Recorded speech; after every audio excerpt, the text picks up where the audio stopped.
Est-ce que c'est vrai que quand on est HP, on est malheureux, on n'est pas heureux? On ne peut pas être intelligent et être heureux. Eh ben c'est faux parce qu'en fait c'est pas du tout la même chose. Être heureux, c'est trouver du sens à notre vie.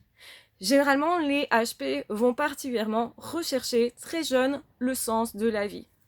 Moi, je me posais des questions déjà sur où on va quand on est mort, quand j'avais 5-6 ans, pas plus. Et effectivement que on se pose plus de questions et du coup, on peut être un petit peu plus perdu dans ces moments-là, mais quand on a des réponses, on se retrouve justement plus heureux, plus équilibré, parce que justement aussi, on a l'impression de découvrir des trésors quand on découvre justement des réponses, même si les réponses amènent aussi parfois d'autres questions pour nous emmener plus loin, et ça crée des passions tout simplement.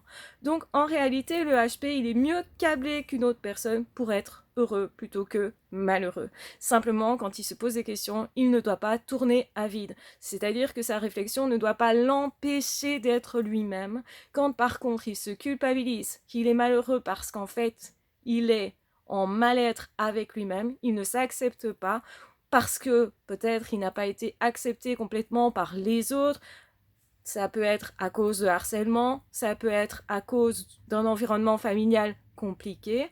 Donc l'environnement est important aussi pour que le HP s'épanouisse. Mais intérieurement, il pourra trouver une porte de sortie à tout ça, beaucoup plus qu'une autre personne parce qu'il est résilient. Et donc pour moi, il est beaucoup plus câblé pour finir heureux dans tous les cas, même s'il aura certainement des périodes compliquées, difficiles, dans lesquelles justement ils peuvent souffrir plus fort que la moyenne des gens puisqu'ils sont très très sensibles.